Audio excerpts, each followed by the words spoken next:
When you hear the word auteur, who's the first person you think of? Maybe this person, or maybe even these people. But would you ever think of this person? Often referred to as the godfather of Japanese animation, Hayao Miyazaki's career has spanned nearly 5 decades and included 11 features, with the 12th set to release later this year. I pose the question, is Hayao Miyazaki an auteur? Before taking a deeper dive into Miyazaki's filmography, let's first talk about auteur theory. In film, the French word auteur, which literally translates to author in English, is described as a director whose style is notable throughout their body of work. But that's not all it takes to be considered an auteur. In Alexander Astruc's 1948 essay, Birth of a New Avant-Garde, The Camera Pen, he reasoned that film was a way for directors to express themselves like an author to a novel, or a poet to a poem. With this, a seed was planted that would soon grab the attention of young French filmmakers and critics François Truffaut and Jean-Luc Godard, who were major proponents of this idea. Tim Bywater and Thomas Sobchak would go on to similarly argue that the basis of auteurism is a belief that the art of film resides in its employment as a medium for personal, rather than public, expression. Several years later, in 1962, American writer and critic Andrew Sarris would embrace the idea and coin the term auteur theory. Sarris had 3 main criteria when determining whether a director was an auteur. 1. Technical competence, meaning how they handle editing, color, sound, music, location, and all of the other aesthetics of their film. 2. Distinguishable personality, meaning the director's style, themes, and how they go about telling their stories. And 3. Interior meaning, which explores how a director puts his or her own beliefs into the films they make, and how there are layers of meaning residing within the movies. Although harshly criticized and still not entirely agreed upon, this list of criteria makes up our basic knowledge of auteur theory to the present day. With this list in mind, I will now prove how Hayao Miyazaki is an auteur. Beginning with number 1, technical competence. The most glaring similarity across Miyazaki's filmography is that all of his films are created through hand-drawn animation. From his first feature in the 80s to his latest feature in 2013, all of his films are carefully drawn frame by frame, capturing an aesthetic that 3D and computer-generated animation could never replicate. Even in the age of advanced programs being used to make animated TV shows and movies, Miyazaki insists on hand-drawn animation. While it's the more time-consuming and costly method, the director states that the tool of an animator is the pencil. His next film, titled How Do You Live, releasing in 2023, is reportedly still entirely hand-drawn, a method that is just about extinct in the current climate of animation. This proves Miyazaki's commitment to his craft and his love for the artistry of drawing and painting the individual frames of his films. Another way the director is technologically competent is through the crew he continues to work with year after year. While this isn't Miyazaki's personal work, choosing to work with the same crew shows his demand for his films to turn out a certain way. Joe Hisaishi composed all of his films except his first. Susan Napier, professor of rhetoric and Japanese studies at Tufts University, writes in her book Miyazaki World, eventually he brought in trusted people he had worked with before, and, even more important, persuaded Takahata to serve as the film's producer. Takahata's active participation, Miyazaki said, made him feel safer. They brought in a new composer, Joe Hisaishi, who was destined to work with Miyazaki from then on. Along with his composer, Miyazaki has also worked with the same editor, Takeshi Sayama, since 1986. Speaking of editing, Miyazaki uses clever and consistent editing throughout the majority of his films. One specific example of this editing is how he chooses to start his films and introduce his characters. In a series of 3 shots, audiences are ushered into the story. Let's use Miyazaki's 1989 film My Neighbor Totoro as a first example. The first shot is a wide, then he cuts to a close, then a close-up of the character. Now, let's look at this method across several of his movies at the same time. Another example of steady editing throughout his films comes from his 2001 film Spirited Away and his 2013 film The Wind Rises, in which he shows a character's thought process on his forehead, whether it be a plan or a dream. All of these conscious choices prove that Hayao Miyazaki is a technologically competent director that displays consistent characteristics throughout his films. The second criteria for a director to be considered an auteur is displaying a distinguished personality throughout their body of work. This section will focus on the consistent themes throughout Miyazaki's filmography and the way in which he presents those themes. Anti-war sentiments, environmentalism, and optimism shine through in all of his features.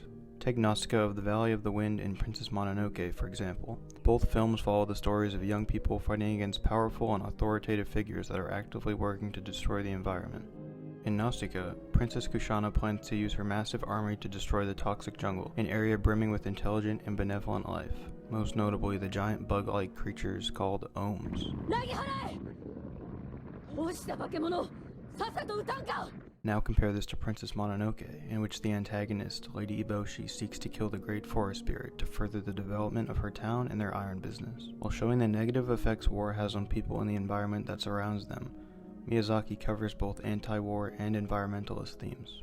The majority of Miyazaki's filmography are larger-than-life fantasy adventures. However, the most obvious outlier is his 2013 film, The Wind Rises, which is a much more grounded historical fiction. My point in making this comparison is that Miyazaki's anti-war and environmental morals transcend genre. I bring up The Wind Rises to prove that even this outlier shares the same thematic elements as Nausicaa and Princess Mononoke. The plot follows Jiro, a young aeronautical engineer who builds planes that are eventually used by the Axis powers in World War II.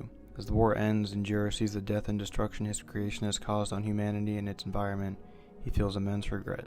Miyazaki is outwardly critical of fascist governments in his work, and The Wind Rises pushes that notion to its maximum depth. Eric Reinders highlights a specific interaction from the film in his book, The Moral Narratives of Hayao Miyazaki. He writes, Castorp is staying at the mountain spa resort in Japan, where Jiro goes for holiday. Castorp is matter-of-fact about his politics. Reinders then goes on to quote this scene. あれはならず者の集まりです。ここはいいところですね。モスキートいない。暑くない。クレッソンうまい。嫌なことを忘れるにいい。チャイナと戦争してる。忘れる。満州国作った。忘れる。国際連盟抜けた。忘れる。世界を敵にする。忘れる。日本破裂する。ドイツも破裂する。ドイツはまた戦争をしますか？そう、止めなければ。Looking at the outlier of a director's filmography is a good way of measuring whether they are an auteur, and in this case, Miyazaki passes that test. Although coming off as an increasingly grumpy and pessimistic person, Hayao's films couldn't be further from that. All of his films feature happy endings, a victory or rebirth. In Spirited Away, Chihiro is reunited with her family. In Howl's Moving Castle, Sophie's curse is broken and she gets to live happily ever after with her newfound family. Even in The Wind Rises, perhaps Miyazaki's most grim film, he ends on a note of hope for the future. In his book Starting Points, Miyazaki writes, I want to send a message of cheer to all those wandering aimlessly through life. His film was full of warmth and comfort, undoubtedly succeed at doing so. The third and final criteria that proves a director is an auteur is their ability to place interior meaning into their films. This is to say that Miyazaki consciously incorporates deeper meanings about the human condition and the outside world that he personally believes in into his movies. For example, Toshio Suzuki, Miyazaki's longtime friend, collaborator, and co-founder of Studio Ghibli, stated that Miyazaki is a feminist, and this is more than evident throughout his work. Whether it be Nausicaa, Sophie, San, Kiki, or Ponyo, nearly all of Miyazaki's films include strong female characters. In her dissertation on postmodernist fairy tales, Tammy Gladwin writes of his work, In the Unmaking of Old Paradigms, Henson and Miyazaki redefine the female quest as a journey for power through self-discovery, personal responsibility, and intimate friendship. Another example of how the director inserts his own beliefs into his films is through his contempt for right-wing, fascist, and authoritarian governments, stemming from his childhood growing up in the shambles of a post-war Japan.